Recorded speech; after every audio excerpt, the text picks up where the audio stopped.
Welcome back to the show. I'm Rachel Holt. Up next, we're visiting CB Fisk in Gloucester to learn about the centuries-old craft of organ making with longtime employee turned company president, Michael Kraft. My first thought in being here is, I can't believe this is all happening in Gloucester. How long has this shop been here for? Well, the company was founded in 1961 by Charles Fisk. He was a pioneer in American organ building in this century. He was really captivated by studying these older instruments, and they were just sounds that were not familiar to most Americans. What is the process like of making a typical pipe organ? In this roughly 20,000 square feet, there's a drafting room where all the CAD design is done. There are voicing rooms where the pipes, once they're made, are manipulated and made to speak and make beautiful sounds.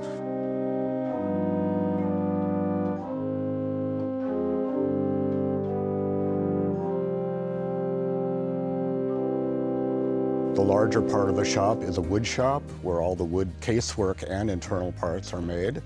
We do fabricate our own pipes, and when I say that, we also melt and alloy our own metal, usually lead and tin, and then it's poured into a box and laid out in a thin sheet on a granite table.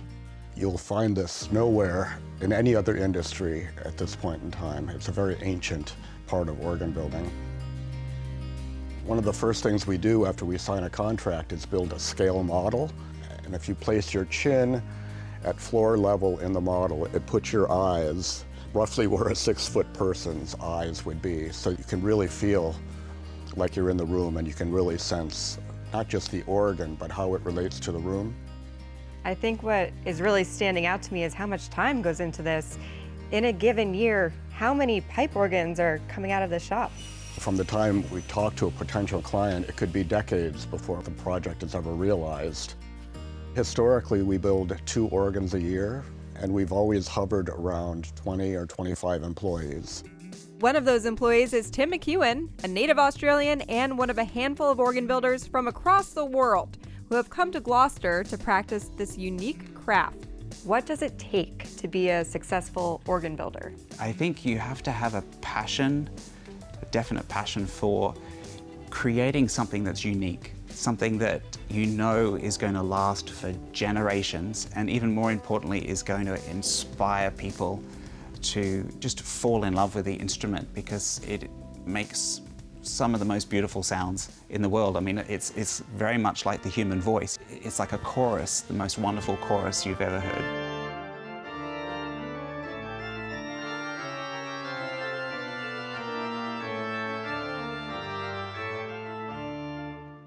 What goes into a typical pipe organ? So a pipe organ works using basically 3 things. Wind to make the pipe sound, but to get the wind there you also need the action.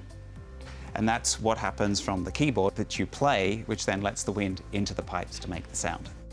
We have people that are making the bellows, which if you think of like a forge, it's the same thing, you're creating wind under pressure.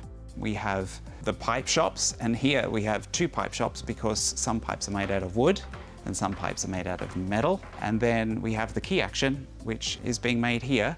We build purely mechanical action organs, which means when you press a key, it goes through all these linkages, and that will open the palate in the chest. The great thing about that with mechanical action is that you have complete control over how fast or slow the palate opens or shuts. And you can see this here. I'm just making these keys, it pivots. So when a player presses the key here, the opposing action, you can see. And there'll be all linkages that then go up to the palate.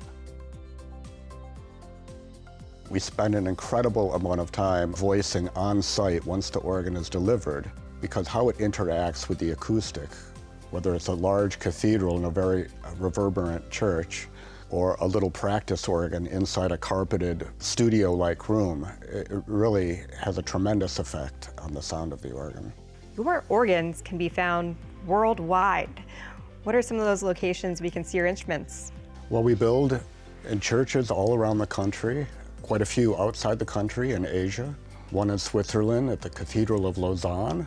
Some of the symphony halls we build in are in Dallas and Seattle, Yokohama, Japan.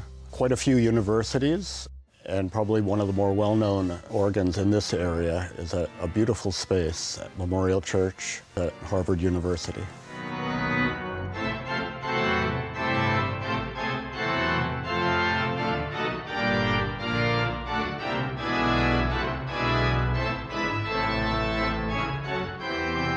This is obviously such a labor of love. What makes you so proud to work here? It's the people, but it's also the legacy of who CB Fisk was. He wanted to recreate something that we hadn't heard before, and he's the grandfather of that style of organ building here in the US. But CB Fisk as it is now still has that same passion and craftsmanship. It's nice to be part of a group of people who feel the same way. We have the same end result, that we want to create something beautiful, and that will inspire people for many, many generations to come. Coming up next, part meat, part cheese, and completely delicious, we're heading into the test kitchen to learn how to make the ultimate charcuterie board when New England Living returns after this.